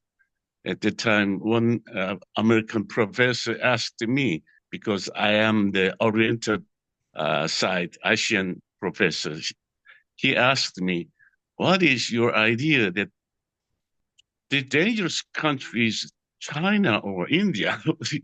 At that time, he asked me, at that time I answered, India is a very peaceful country because they are historically in the very long philosophy of Mahatma Gandhi, also the Buddhism theory of thought. So I replied them, India is very safe and peaceful country. However, China is a little dangerous because they are so historically pursued a feudal system and some parental system of a communist idea. When it was about 35 years ago. However, still the crisis in the world is competing between China and America. It is very important and interesting issue for me too. And every day I'm looking forward to resolve this this situation and what will be the future. So I am interested in these issues with the idea of discussing peaceful and the non-violence policy by the Mahatma Gandhi. And I also very thinking about that idea very much. So I heard your members participating today. You expressed very important visions, and I so much influenced by. And thank you very much. About my main ideas to present today is that I would like to read my paper. Today we have a very meaningful opportunity to rethink Gandhi's life and global values. In the flow of world history, Korea and India have something in common in that they suffered both human rights exploitation and oppression. The philosophy of the Indians who rejected violence to gain independence from Britain and emphasized pure human rights has a very important meaning. The value of rejecting the independence movement through violence and achieving independence peacefully through ahimsa satyagraha, also known as nonviolence resistance. It will remain valuable forever in the future, in my idea. Here is a Jewish proverb that says, the weight of the body can be measured, but the weight of intellect cannot be measured. This is because the weight of a body has a limit, but intellect has no limit. Korea's modern history was, as you know, a regime that maintained political philosophy under the pre-modern Chinese monarchy. Since 1910, it has been under Japanese rule and has a history of being forcibly modernized, unable to go against the flow of world history. That follows the development of modern scientific civilization. In this process, the people suffered a lot of change, and the meaning of oppression and coercion have an unfortunate history in which violence has heavily involved. Despite the fact that the respect for individual human rights was greatly emphasized under the value of democracy, starting with the Glorious Revolution in England and the National Revolution in France in modern world history, has continued to attempt to expand the dignity of the nation through war. In recent times, due to the difference in ideological values, Korea fought war, a major war during the process of forming nation for the first time in the world history, and even now, it maintains a divided nation with the own ruling method as a separating nation due to differences in values. At this point, India's non-alliance diplomacy argument was very important, persuasive, and the 90s and 80s. It showed the possibility of replacing UN organization idea. I think that Gandhi's non-resistance and non-violence is very important, teaching in that requires agreement on the recognition of the rights to guarantee equal human rights within the scope of not harming others and the assertion of individual rights. In human nature, altruism and selfishness have always developed in contradictory directions. But if we lose the sense of purpose and the community spirit of mutual understanding and compromise, endless conflict will continue and eventually lead to violence. Now, Korea has a goal of pursuing unification through peaceful means, despite the many sacrifices made in the past war for the sake of universal values such as national happiness through economic security. Although the welfare of Korean people has improved significantly due to economic achievement, I think the rulers Korea should reflect on the fact that unresolved conflicts are still lingering. Also, this is my official opinion, but not governmental opinion, so understand my idea. And I was very much thanks to Jeffrey from America, and we have to think about many ideas. When we're facing this present world political situation, I think many things are problem remained unsolved. So we have to discuss more and more in the future, and sometimes talking individually. So very much. Thank you very much. Thank you, Professor Koch. I'm very happy you shared some very personal, important facts with us. I didn't know that you are so deeply involved in Gandhian thought and process. Thank you so much. Now we have come to an end of the listed speakers. So we have still around 15 minutes. I will leave the floor for discussion. So what we can do is that we can ask a question to anyone, and or we can start a discussion, and we can get response from other speakers. So I would like to ask first General Amba to start the discussion and let us know what is important. How can we take Gandhiji forward in this region?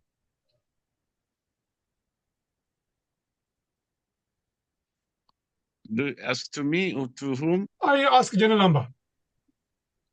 General numbers? Yes. Oh, Yes, General Amba, can you hear me? Yes, I can. I can. Now we have listed all the listed speakers. Now I would like to have we have around 15 minutes for open discussion and discussion among ourselves. So I would like you to start a debate. And you can ask anybody any question from panelists. Yes. Okay. So the big conflict today in Gandhian principles of peace, and non-violence are at conflict with the real situation. I mean, that's a real hard question that we have to find ways to negotiate in mindsets which are ridden by, as I mentioned earlier, by people's assertiveness, people's territorial disputes, disregard for sovereignty and territorial integrity. These are completely in contravention to the basic principles of peace and nonviolence. None of what I have mentioned can be achieved by peace and nonviolence. And I think while we do give a huge amount of weightage to Gandhiji's principles, I think there has to be a way to found where these are brought back into eminence. They're happy to be restored to a place of eminence. Otherwise, the conflict will keep increasing. If we can somehow stall the present conflicts wherever they are, using Gandhian principles, top down, they won't happen down top. All these have to come top down. Is there a way that any of the panelists think? And the second contradiction is, how do we convince countries who by nature have never believed in principles of non-violence and guide? And I can name a few out of the four that we talk about. The major two aggressors on the horizon today for conflict are very well known. How do we inculcate this? Because even if a greater part of the world adopts these principles, how do you negotiate such a similar response from the hardcore, contestations that we come across from such countries? Thank you very much, sir. Professor Jeffrey, would you like to add some points to the discussion? Yeah, so I mean, General Lambda, put the point right there. How do you get those principles into play? And the only way I see it actually ever working is through those very traditional idealist ideas of education, and that requires multilateralism and increasing shared values. And that's the only way that these ideas can actually spread so that they actually work.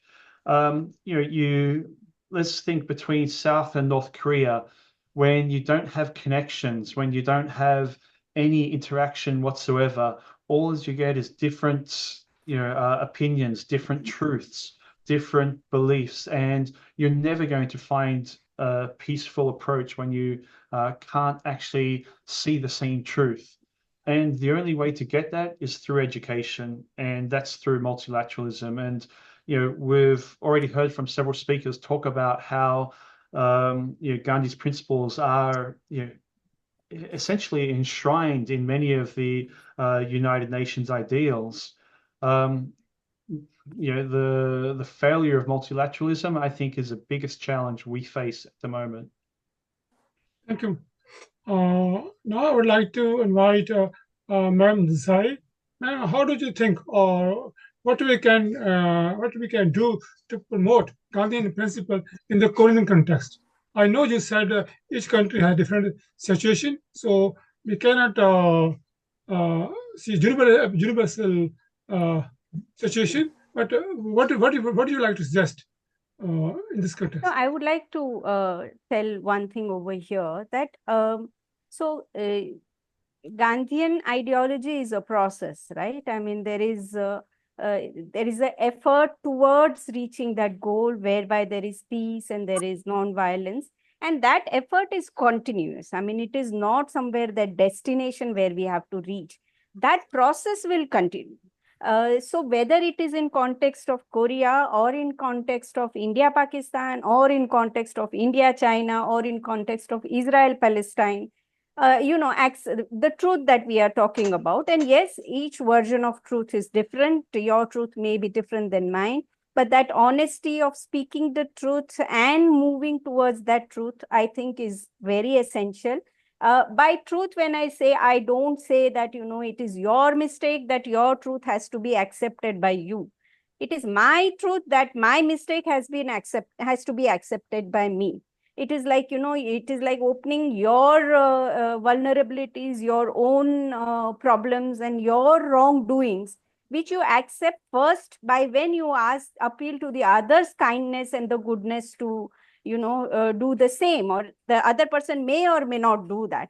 But it is like a process whereby every opportunity, every occasion, every dialogue. So when say South Korea offers to North Korea for flood related relief, and the other person just refuses, is because that is what the other person is trained to do.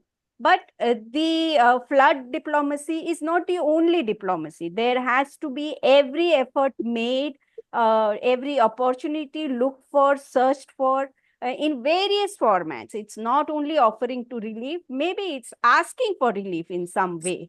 So like I said, that it's a process. Non-violence itself is a process. It's not a goal. It is not right to accept that we will reach a position where everybody is non-violent and there will be no conflict. That's an unrealistic goal. So I think it's the process of moving towards that is something that has to be explored and worked on diligently. So, ma'am, I have a follow-up question. So, when you say process, so do you think we can create some environment for that process to be successful, or it has a natural growth? How do you see? No, it is an effort. It is definitely an effort. And we know by nature, governments have their vested interest in keeping various conflicts alive. So I'm not very sure about the Korean situation. What is the South Korean situation, and how they are looking at the whole thing. But I can say that people's opinion is a very crucial thing in whole Gandhian methodology, Gandhian concept. And it is people to people connect, people to people communication, which time and again has happened. With Pakistan, we have tried it many times, and we reached to a level where there were, a lot of these conversations were happening. And then again, there was a setback. And again, you have to try for the same thing. It is like, the belief that this is the only way. Diplomacy is the only way. War cannot be a way. So aggression is definitely one part of it. What if the other person is, attacking you and aggressing you? And that is where the whole thing of, defending your territory and working simultaneously on the diplomatic channel, where the most creative minds will have to apply for bringing out solution. But it is a process. It is not a goal. There will never be a situation where you'll reach, oh, things are now happy, hunky-dory, and we've reached that place. Because we are humans, I mean, one generation, second generation, third generation, it's a different approach, different way of looking at things, different circumstances developing. So I think the core of it gets strengthened over a period of time. And over a period of time, as a society, we decide, yes, this is a no way, this is a no entry area. We cannot enter into that area. And that you learn over a period of time by various, losses, various conflicts, various hurt and pain that we go through. So I feel that, it's a way of life that needs to develop. And as a humanity, we need to move towards that.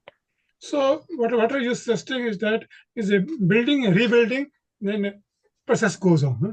So some generation can rebuild it, some generation can destroy it. Always. So if you no, so look at it this way, the way we analyze it over a period of time, say thousands years of journey of human civilization, we are we are getting larger and larger democratization of system.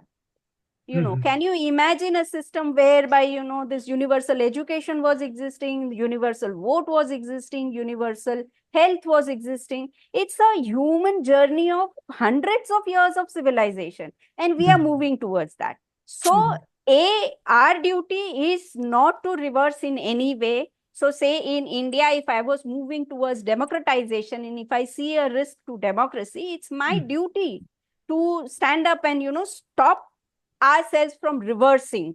So similarly in the world also, because of the greater aligned minds, we are larger numbers of enlightened minds than what we were 500 years back, because of the education, because of communication. Today I'm communicating with you. I mean, you are sitting in Korea, I'm sitting in India. That was never possible. So we are together moving towards greater democratization, and we need to keep that process ongoing. Okay, ma'am. Thank you very much, ma'am. So happy to listen to your ideas. And now I would like to ask Professor Rima Mawa to have his say. Thank you. So I just want to say, actually, as ma'am said, people to people, relations and connections are very, very important. And we have seen, I was frequently traveling to Geneva for the human rights meetings. And we used to meet people from Pakistan, and we became the best of friends. And when we meet Indians and Pakistans outside of our territories, we are good friends. And of course, the Indian government also encouraged a lot of poets, writers. And at one time, I remember in the 90s, there was a lot of movement both ways, and things were really improving. So in my view, as Prerna ma'am said, that, we must have people-to-people connections. That's extremely important. And the intervention of third parties sometimes actually plays a negative role. So when organically, we understand one another, we understand each other's history, and the trust deficit can only be removed or, reduced by our own kind of actions and engagement and discussions and diplomacy. But when there are third-party vested interests coming in, then it really complicates the situation. So, so firstly, I want to reiterate that people are never enemies of the people of the other country, right? So whether it's, Palestinians or whether it's people in Israel, people everywhere are the same. But it's states which have their own ulterior motives and their vested interests. It is those stakeholders in the India-Pakistan situation also. There are vested groups, who thrive on this India-Pakistan enmity continuing, this kind of binary continuing. And that is why things get more complicated, and that is why whatever we may do at the organic level, at people to people, student movement, university interactions, all of them get kind of obliterated because the states want something else, the leaders want something else. They thrive on continuing the conflict because that is why they are in power. And there have been a lot of articles written about the Israeli Prime Minister also, that his staying power capacity depends on, a variety of factors. And that is why he needs to showcase. If the Israelis could have this kind of intelligence that they could bomb the building where Nasrullah was housed, how come they did not have the intelligence that so many people,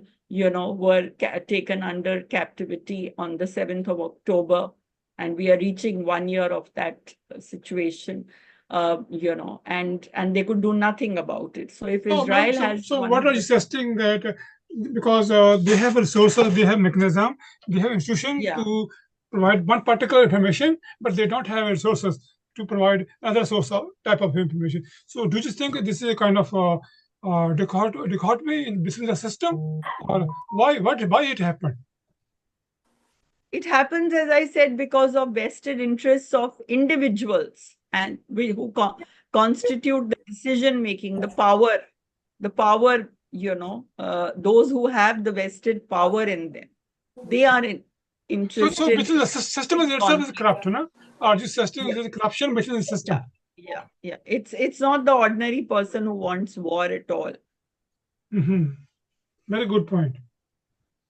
So do you think Because how do you see only this states Gandhian? can win and lose wars. People always lose them, right? Yes. People always lose wars. It's only states who can say that, but really in a war, in the kind of times that we are today, nobody can really be a winner in a war. Thank you, ma'am. Now I would like to invite Professor Kwok to say some few words. We have 1 minute left, so we can have your Yeah. yes. I'd like to ask you if India still leads the 77 groups, non-alliance world. India government still have the policy or organization, have the organization leading about the third world. No, I think we are not following the policy of non-alignment. Now we are following the policy of multi-alignment. But I think General Lamba can answer the question. Sir, can you answer this question? Okay, it's a very interesting one. Is India leading a third world? My answer is India is actually past that stage. India has become the third pole of the world. And it's a country that is now leading the global south. So we would not say, and this term has come up a year back in the meetings that were held in India. I have seen the elevation of India from non-aligned and leader of the other kind old democracies, but to a very new and positive, powerful position, a stage where it can make an impact. I am a part of some of these who think that India is above being a rising power, emerging power. It's already a power. It's a nascent power, but it has the wherewithal. I mean, if you track the last 40 days of Mr. Jaishankar's foreign policy exchanges across the world from West Asia to Far East, it'll make you feel that for once and for the first time, India is actually saying what it is implying or what it wants to do in its foreign policy. It has never been so straight and direct in calling out China, straight in a bilateral with them, that till Galwan is sorted out, or the External Affairs Minister saying, we are sorted out with 75% of our LAC problems. But that doesn't mean everything is in place. So I think Dr. Park, sir, the way to probably review India is in a context of a higher position where it leads the global south, has a lot of countries on its side, and is in a position to tackle the north or the developed nations, and can make a bigger impact. I think we could review India's position in a position to impact far more for the peace in the world, but it has to first also take care of its own adversaries, because, like rightly brought out by one of the professors, we get driven into conflict. I think Professor Jeffrey also said the same thing when I initiated, that we get driven into conflict. So we want to keep this as clean. And if we can manage, just to share with you, the biggest challenge in the country world today is South Asia. And we are trying to realign that. till we realign South Asia, we can't get in connect with ASEAN and connect in the larger framework of leading the global South. So I think these are some of my personal thoughts. I may be completely wrong, but these are picked up from my presentations in some Okay. forums. Yeah, okay. These days, I heard about the new ideas about the Asian NATO type defense or peaceful organization, as is suggested by the Lena or she understood, and also, yeah, newly appointed Japanese Prime Minister Shiba. Yeah. yeah. That's So I need to discuss about this problem seriously, because if we try to organize the NATO type in Asia and the Pacific, it will be provoke China and Russia also.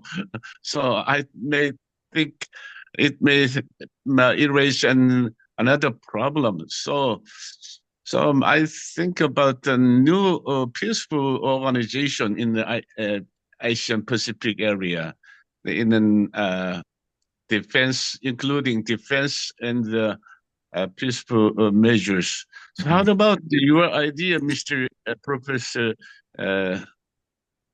Jeffrey Robertson? What is your idea and your opinion about that?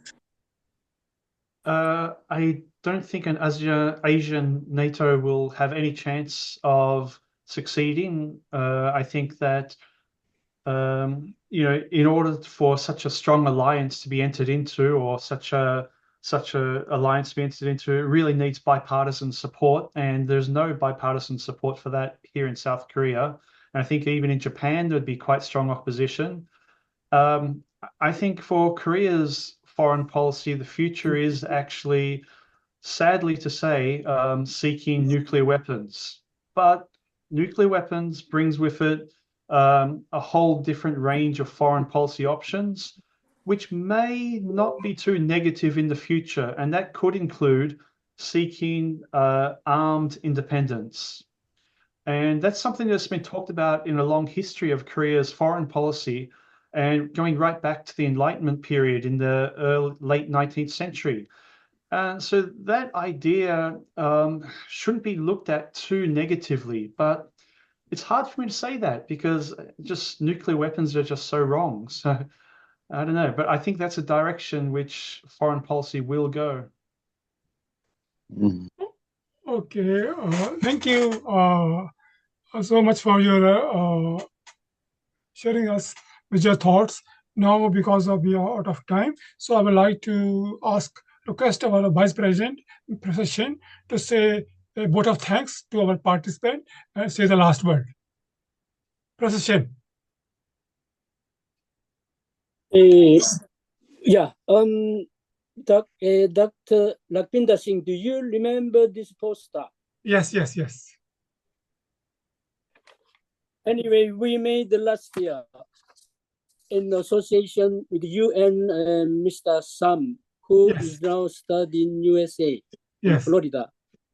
We frequently make a phone call quite often.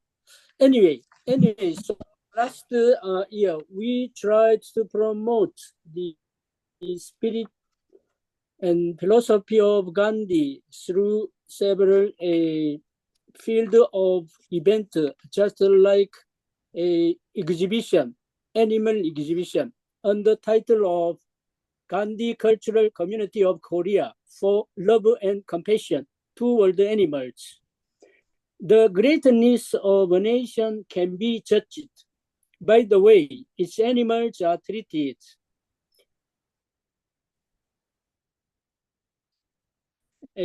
This is one of famous quotes. Animals need empathy and sympathy. 모든 동물들은 동정이 아닌 공감대가 절실하다. Anyway, so unfortunately, last year we tried to promote the philosophy of Gandhi in cultural community to corner of Korea through several events and through a exhibition. So today, I would like to resume this activity in support from Dr. Lakwinder Singh and plus any other gentleman here who joins together with us. So let me talk more late, Dr. Lakwinder Singh. And one more thing, I would like to speak up and bring about one very important issue. Last month, we in Daegu, one professor from Daegu University, Dr. Joe, organized one of very wonderful events on the title of Spiritual Olympic. Here, Professor Guak used to be one of key player at that moment. So again, next year, in the event of APEC, supposed to be held in Gyeongju, the Dr. Joe now has planned to organize second round of Olympic spiritual Olympic in the version of global.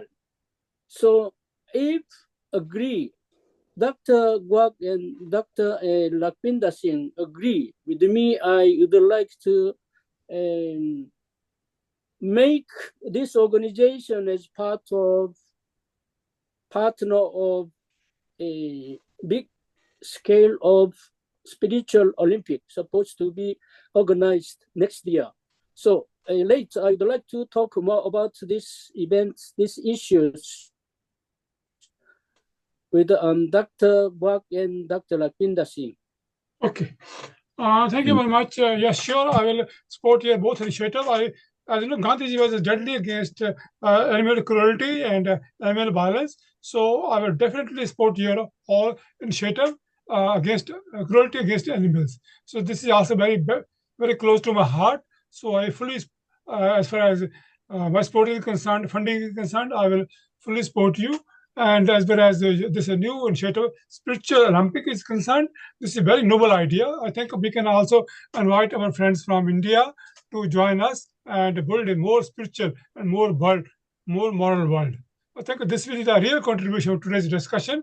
If we can make it happen, and spiritual Olympic is a very noble idea. I think I have the contact of all the friends who joined today. So anybody who want to have some information, contact information about any professor, you can ask me. I will share with you, and let the discussion continue. So today, now we are not ending. We are starting the discussion and trying to rebuild something good for the whole betterment of the whole mankind. So this discussion is not going to end here. This is going to start actually restart again. Let's try to do something meaningful and more effective to build a more peaceful and prosperous society. Once again, I want to thank all of you who joined my today's webinar on short notice, and I want to especially thank my very dear respected friend Jan Lamba, who helped me a lot rebuilding this seminar, and it's because of his blessings and because of his support we could make it happen in such short time. And I think you can feel our association, even though small, have a very strong, genuine interest in Gandhi's philosophy and Gandhian way of life.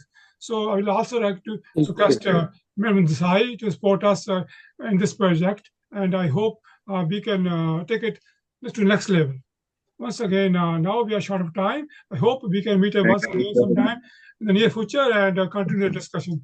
Thank you very much, my friends. I have a very, very wonderful. Thank you very much. Dr. Thank you Lakwinder, so that was a much. wonderful. Thank you. Time. See you again. Thank you. See you again. Thank you. And it's wonderful listening to all the panelists, Thank you, sir. sirs and ma'ams. Fantastic. Thank you, What a sir. great Thank you. perspective. And I'm sure Thank they'll you. contribute to the larger world. Thank you. Thank you. Thank you so much, Dr. Lakwinder. Thank you, sir. all. Thank you so much. Thank you. Thank you. Thank you, Thank madam. you. Thank you. She's your granddaughter? Professor, she's your granddaughter?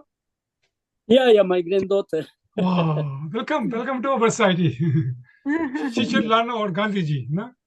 She knows about India very well, Oh, that's good.